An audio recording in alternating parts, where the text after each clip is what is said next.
Hello, there was a 23-year-old Myanmar woman who dreamed of coming to a distant country. She once thought that by relying on her own hands and diligence, she could change the fate of her family and herself. Unexpectedly, as soon as she set foot abroad, she fell into a den of demons. For over a year, she endured inhuman treatment. In the end, she died tragically in a foreign land. Her death shocked Singapore and the international community. Even the judge exclaimed that this was an unforgivable barbaric crime. What happened that year? Let's turn back the clock to 2015 to understand the event in detail. The story unfolds in Singapore. According to Singapore's 2023 population report, the country's population has now reached 5,917,600 people. Of these, permanent residents, simply understood as people who are not citizens of a country but have the right to legally live and work there for a long period, number only 538,600, while the non-resident population stands at 1,768,400. The non-resident population is mainly a large number of foreign workers, among whom foreign domestic helpers account for about 15%. These are people commonly referred to as maids.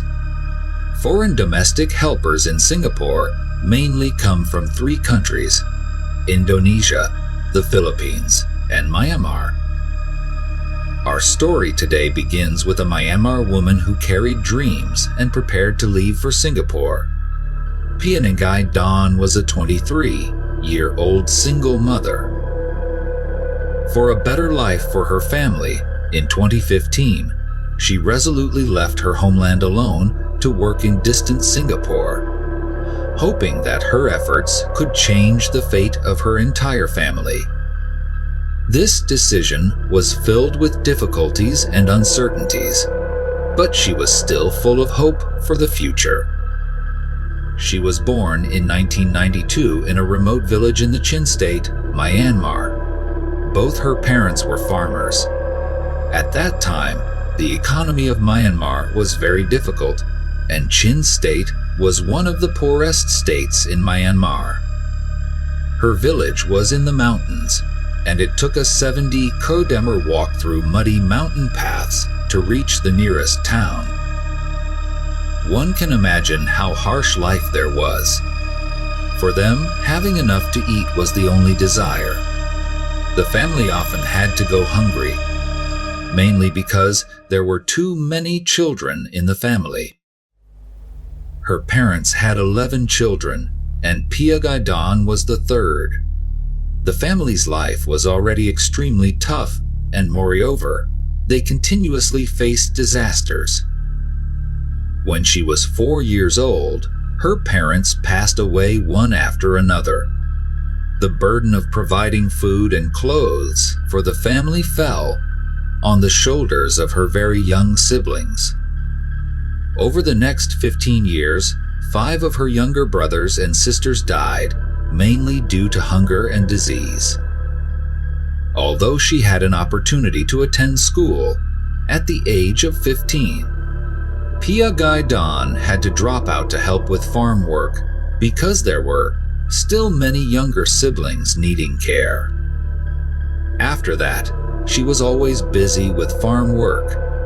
At 18, she fell deeply in love with a young man from the same village. In 2012, before getting married, Pia Ngai Don became pregnant with her boyfriend's child. What should have been a perfect joy turned to sorrow as the boy refused to take responsibility. He ran away, despite the family's desperate situation. Pia did not want to give up her child.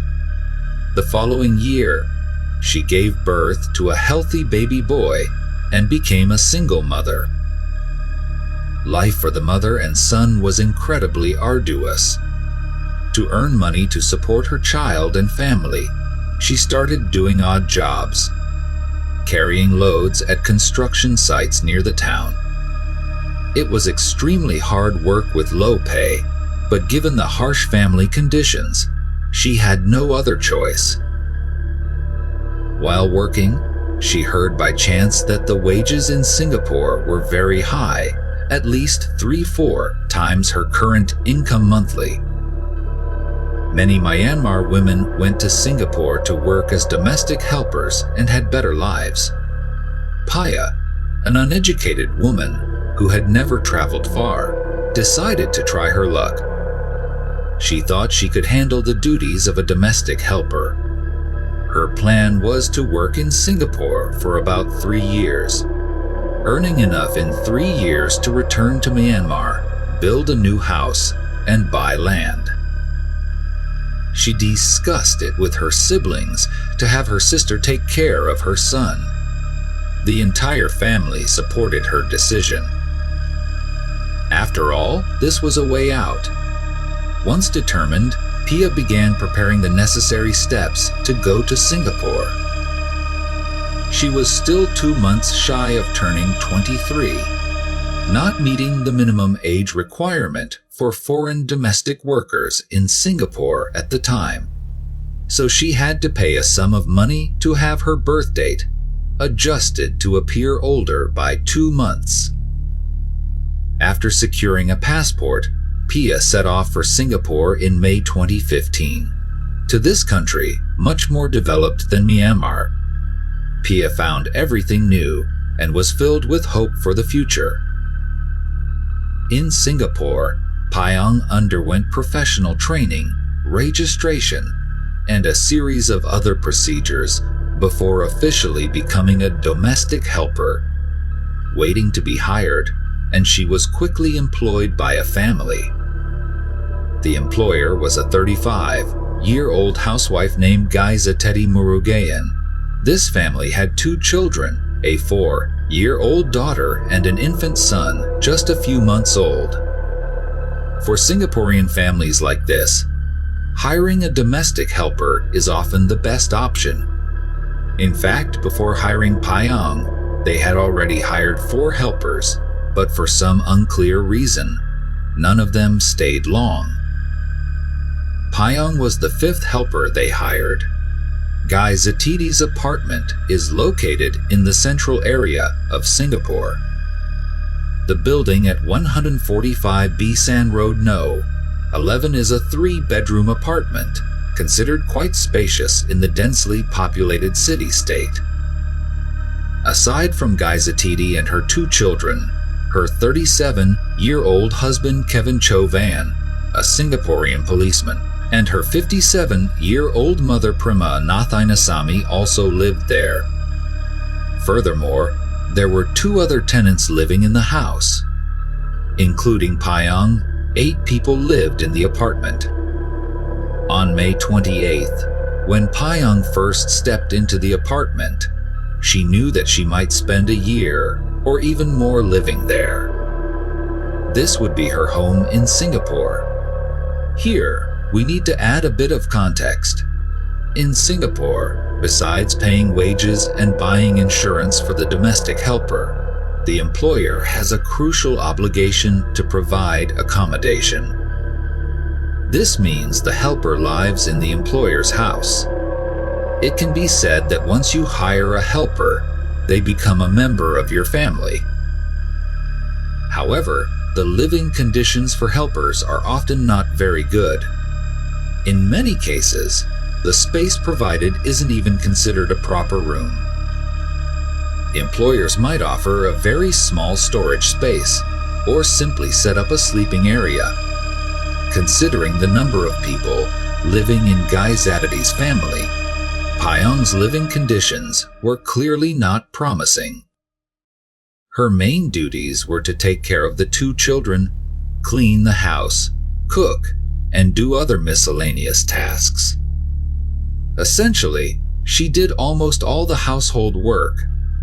Despite the hard work, for someone who had grown accustomed to hardship from a young age, these tasks were not too challenging. In the ensuing days, Pia busied herself with work, trying to complete everything as perfectly as possible. However, It wasn't long before she started to feel something was amiss. The employer, Gaizatidi, was excessively strict.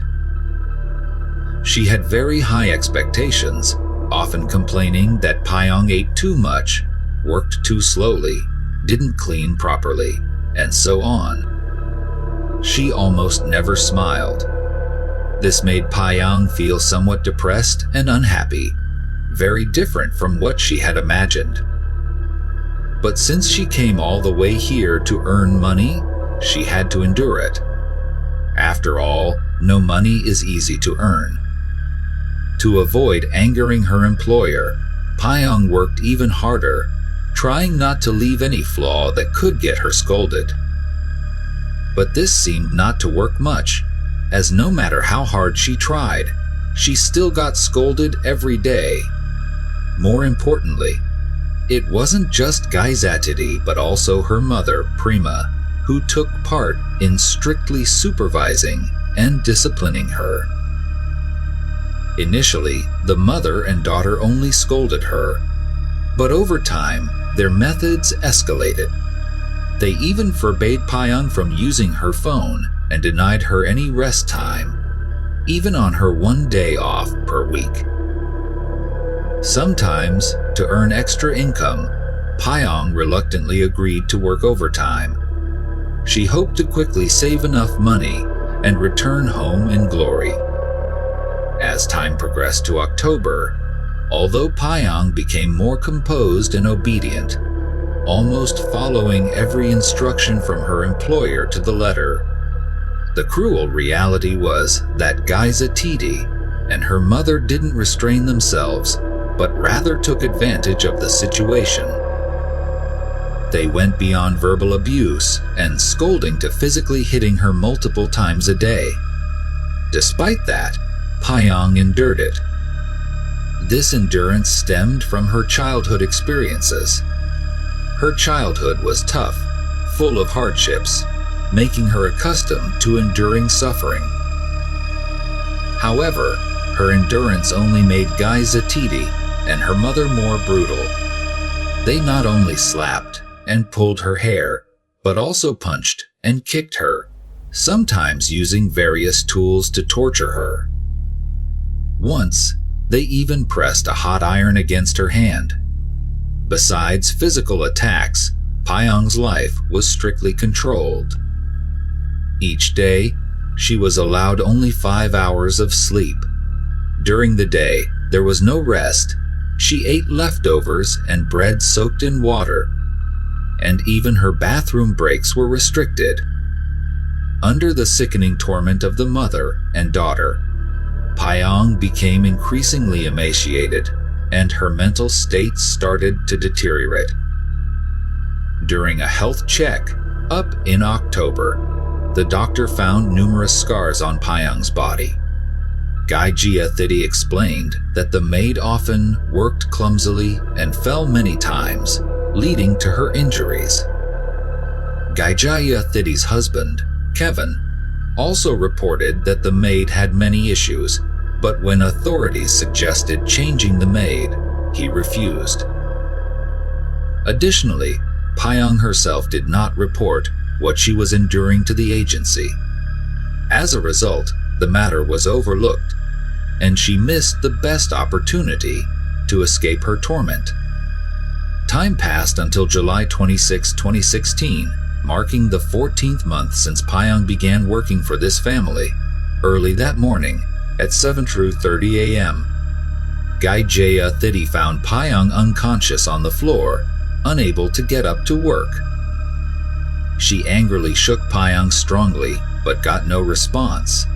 At this time, her mother, Mrs. Payongjima, also rushed in, and the two tried everything, but still could not wake Payong. Thinking of what had happened the previous night and this morning, they were terrified. At 9:30 a.m., Gaizatidi called a doctor named Kwan Hu Sai, saying someone in the house was injured, and asked the doctor to come immediately. However, Dr. Kwan was with a patient and could not come right away. she advised Guy Gia Thidi to call an ambulance. Nonetheless, Gaya Thidi insisted on waiting for Dr. Kwan. At 10:50 a.m., Dr. Kwan finally arrived. After a preliminary check, she concluded Pyong had died, noting that the victim had been dead for some time based on body temperature. Hearing this, Gaijia Thidi worriedly and falsely claimed, "It can't be, I just saw her move slightly." As a professional doctor, Kwan immediately recognized that the family was lying and, seeing the maid's clearly broken bones, knew something was seriously wrong. She therefore requested that Gaijia Thidi immediately call the police and wait for their arrival. At this point, Gaijia Thidi hesitated to call the police and instead phoned her husband, a police officer, to inform him of the situation and ask him to come home. Noticing something unusual, Dr. Kwan had to call the police herself. At 11:26 a.m., medical staff arrived ahead of the police. Forensic staff conducted an autopsy and uncovered shocking facts. They stated that this was an unprecedented case in their career.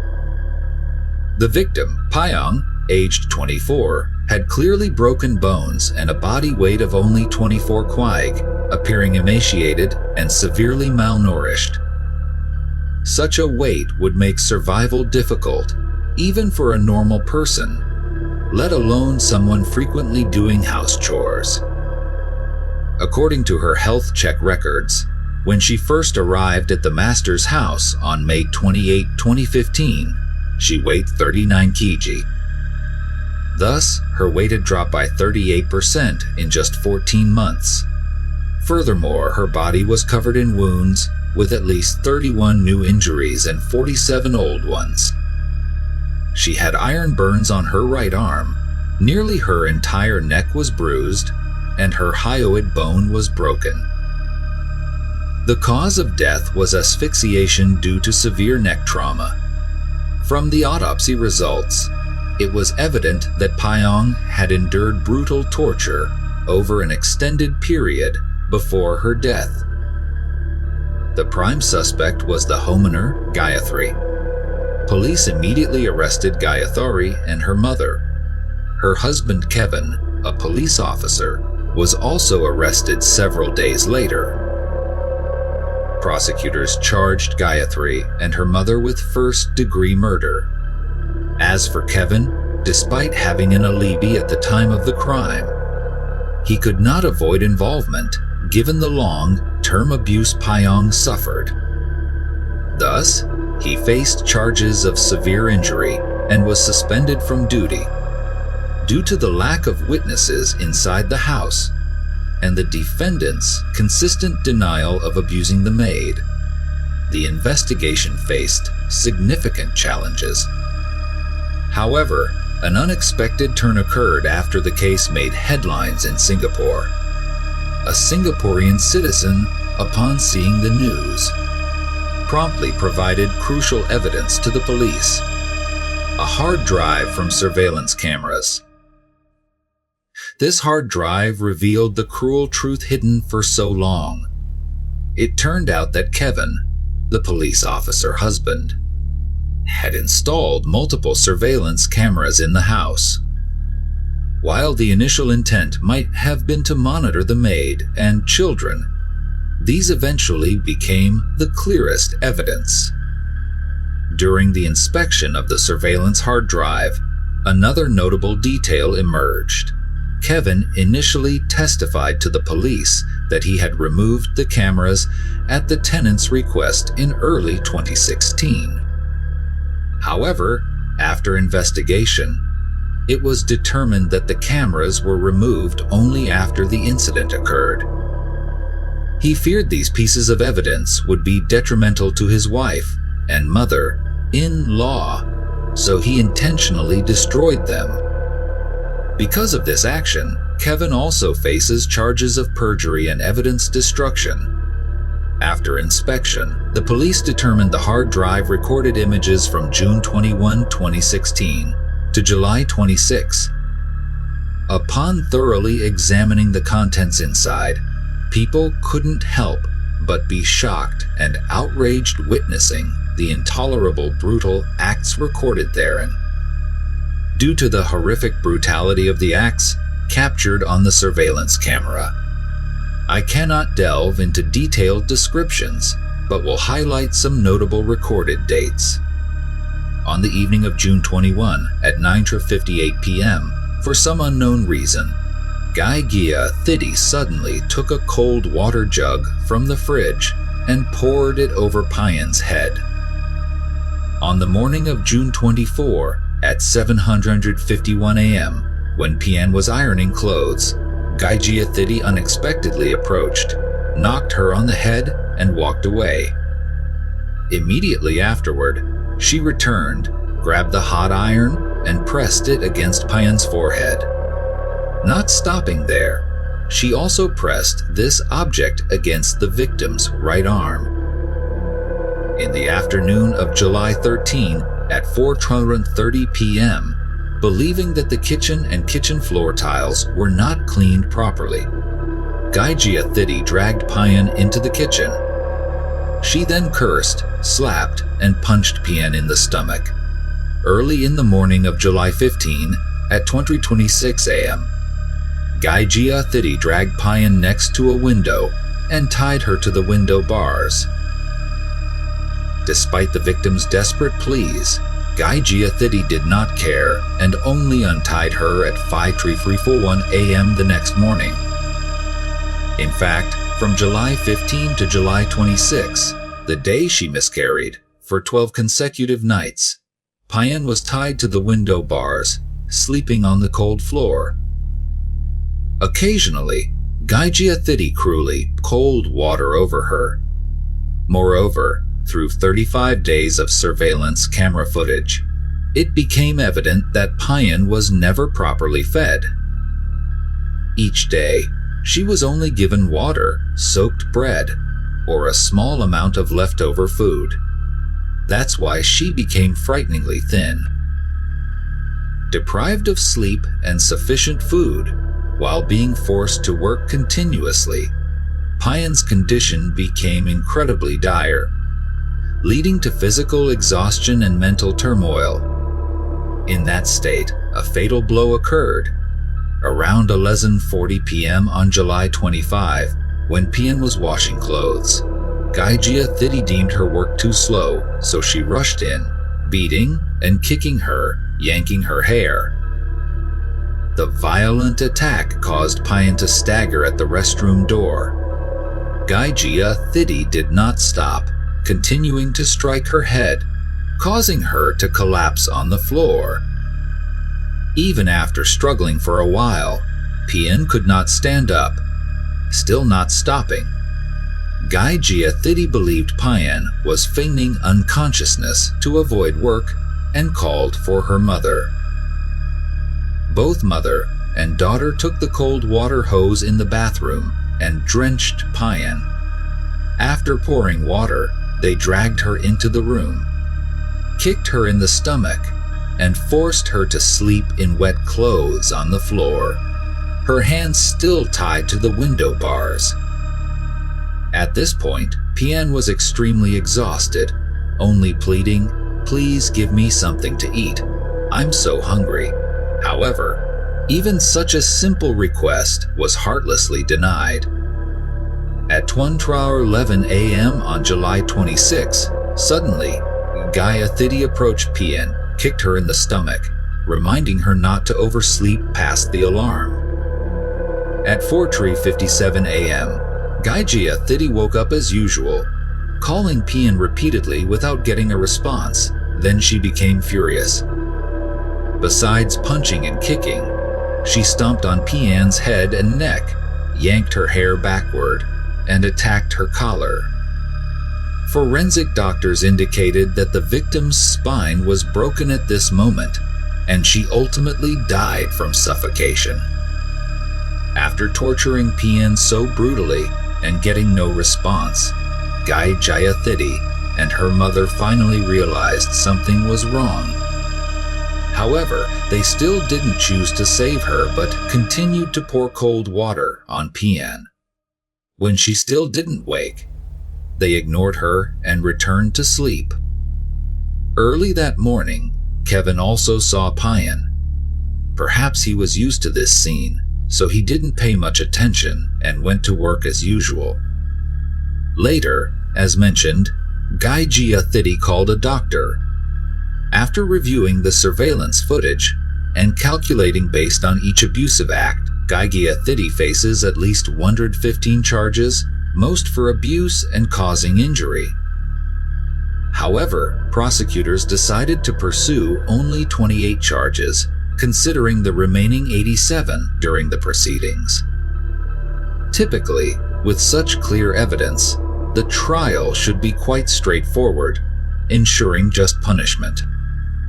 However, unexpectedly, despite the clear evidence, the trial process proved difficult. Initially, both Gai Jayathidi and her mother, Mrs. Prema, while in custody, claimed, "We are mentally ill and severely so." To clarify this matter, prosecutors immediately appointed specialist doctors to conduct psychiatric evaluations of the two defendants. This evaluation process lasted until April 2020, concluding that both individuals indeed had mental disorders. Jayathidi was diagnosed with two disorders. One is obsessive-compulsive personality disorder. Simply put, people with this disorder often have an excessive need for neatness, order, and perfection. They pay too much attention to details, pursue perfection, and set high standards for themselves and those around them. The second disorder is postpartum depression, with symptoms such as prolonged depressive moods, sadness, doubt, fatigue, easy crying, irritability, frequent feelings of mental oppression, and being easily angered by trivial matters. Psychiatrists believe that these two disorders caused Jayathidi to become extremely aggressive and dangerous, ultimately leading to the death of the maid. Due to this medical condition, her murder charge was reduced to involuntary manslaughter, and she did not face the death penalty. The highest sentence was life imprisonment and caning. However, as she is a woman, she was exempted from caning. On February 23, 2021, Jayathidi's trial officially opened at the Singapore Supreme Court. Since there was sufficient evidence and she knew she could not evade her crimes, Jayathidi admitted to involuntary manslaughter and 27 related charges of maid abuse. The defense lawyer argued that Jayathidi had multiple disorders and her condition worsened after she had a miscarriage in February 2016. What she did was not intentional, and they hoped that the court would consider reducing her sentence to just 14 years of imprisonment. However, the prosecutors argued that what Jayathidi did to the maid was extremely cruel and unacceptable, causing public outrage. Furthermore, during the crime, she was fully conscious, had a clear purpose, and knew exactly what she was doing. Hence, she needed to be severely punished, meaning a life sentence. Initially, the final verdict was expected to be announced on April 29, but possibly fearing a life sentence, Jayathidi changed her lawyer again to negotiate with the prosecutors, hoping to reduce the involuntary manslaughter charge from first degree to second degree. If successful, the maximum sentence would be only 15 years in prison. On June 22, the trial continued, and Jayathidi's new lawyer requested a lenient sentence of 8 to 9 years, arguing that the maid was also at fault for not cleaning properly. which exacerbated the defendant's condition. He also mentioned that the previous 4 maids had not been mistreated. Naturally, the prosecutors still demanded the highest sentence. After hearing both sides, the judge delivered the final verdict, sentencing Pia Ngai to 30 years in prison. According to the judge, no words could describe the defendant's brutality in this case, so the sentence could not be reduced. However, the fact that the defendant had a mental illness was true. Therefore, 30 years in prison was an appropriate sentence. If there were no mental illness, he would certainly not hesitate to sentence her to life imprisonment. Although Pia Ngai later appealed multiple times, citing various reasons to seek a reduced sentence, all were rejected. The 3 appeal judges concluded that Pia Ngai showed no remorse for the maid's death. The only thing she did after being arrested was exploit her mental illness to seek a reduced sentence. As for Prima, she faced 50 charges but was diagnosed with bipolar disorder. On January 9, 2020, Prima's trial officially opened. The prosecutors argued that her actions were shocking and reprehensible, recommending a sentence of 14 to 16 years in prison. The defense lawyer cited several reasons, including her illness and difficult circumstances, to request a lenient sentence. Ultimately, the judge found the defendant's actions too cruel and sentenced her to 14 years in prison. However, it didn't stop there. Do you remember the surveillance camera being removed as we discussed earlier?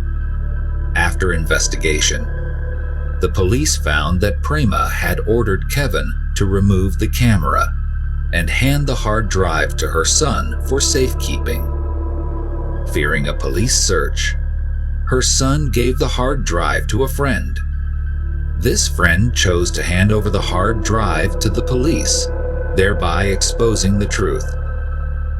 For this charge, the court sentenced Prima to 3 years in prison. Thus, her total sentence was 17 years in prison.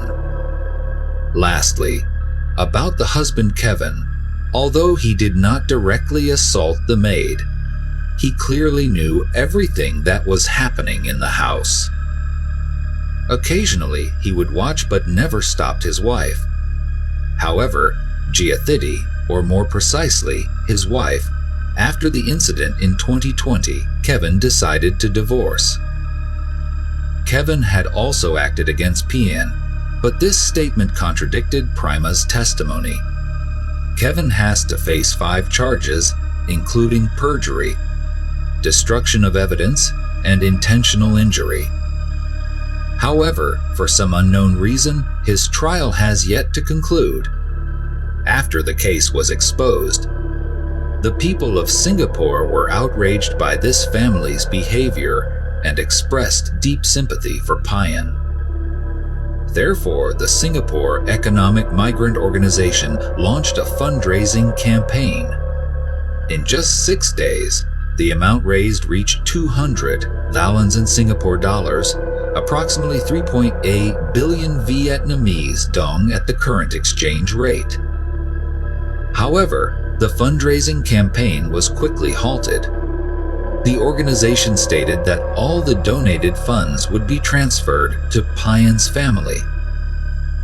Pia's family was deeply saddened by the news, and her sister revealed to the media that her younger sister had to go to Singapore to work for the sake of her son and family. Unexpectedly, within just a year, she met such a tragic end. Her son has permanently lost his mother. Subsequently, her brother went to Singapore to bring his sister's body back home. The family erected a cross in front of the house in memory of their ill-fated sister. Pia's murder case caused a significant shock both in Singapore and worldwide. It's important to note that domestic helpers, especially foreign ones, are a substantial workforce in Singapore. According to the 2016 Singapore Population Report, the number of foreign domestic workers was around 237,100 and rapidly increasing. By 2023, this number had risen to 250,000. However, continuous abuse cases of domestic helpers have made the lives of these foreign workers increasingly difficult and negatively impacted the image of Singapore. Many Singaporeans have criticized the Ministry of Manpower and relevant authorities for not adequately protecting these workers. To quell public anger and prevent similar incidents, the Singapore government issued a series of reforms to protect domestic workers. These measures include preventing employers from abusing their power, a doctor's reporting system, community involvement, and partner organizations. Support centers for domestic workers were also established to monitor employers' treatment of their helpers. In 2021, the government launched a family visit program, sending manpower officers to visit all households employing domestic workers throughout Singapore to check and enhance regular health check-ups for foreign helpers. If any abnormal signs, such as injuries, are found, doctors can directly report to prevent similar tragedies. Although Singapore's reforms have yielded some positive results, the fact remains that foreign domestic helpers are still a vulnerable group. A civilized society should not be built on the exploitation of the weakest. Additionally, we cannot overlook another issue: the personal circumstances of domestic workers. In this case, although Pian's phone was confiscated, she could still go out and make phone calls. She actually called her family in Myanmar 5 times. The last call was on July 12, 2016. In the previous 4 calls, she did not reveal any negative information. Only in the final call did she tell her sister, "I am not feeling well. I want to go home in August and hope my brother can come to Yangon to pick me up." It should be noted that Yangon is nearly 1,000 km away from her village, which made her sister feel something was wrong. August was approaching, but unfortunately, she couldn't wait until then. Moreover, during medical check-ups, the doctor was suspicious of her injuries. But Pian didn't reveal the truth. All of this shows that she had many opportunities to seek help from the outside world. But she didn't. Why? A psychologist analyzed that this might be related to her background and experiences. She was born into an extremely poor and low-status family. The whole family had to work hard to make a living, enduring hardships and humiliation. Later, when she worked away from home, fearing job loss, she always obeyed her employer and others completely, even when treated unfairly, quietly enduring it. This shaped a deeply ingrained inferiority and extreme tolerance in her, making her never dare to defy anyone. In modern terms, she was the kind of person who always wanted to please everyone. Coming to Singapore, in a foreign country, her excessive tolerance psychology made her endure abusive behavior. Perhaps in her mind, getting beaten a few times wasn't a big deal. She was willing to endure all the bitterness and hardship for her struggling small family and her little son back home. To avoid losing her job, she didn't dare to tell the truth to the doctor. To keep her family from worrying, she chose to share the good news and hide the bad news. But she never expected that her landlord was a devil in human disguise. Her obedience and forbearance only encouraged them to be more aggressive, treating her worse every day, seeing her as no different from an animal. In the end, she had to trade her life unjustly. This story serves as a warning to all of us. We live in a society governed by the rule of law. When facing danger, we must be decisive and use legal tools to protect ourselves, never rely on luck. Especially in the landlord's 3-bedroom apartment. There were 2 other tenants living there. They knew nothing of what had happened to Pia Ngai, but for the entire 14 months, they turned a blind eye and did not report the matter. Their indifferent and apathetic attitude is truly infuriating. Today's video ends here, and see you in the next videos.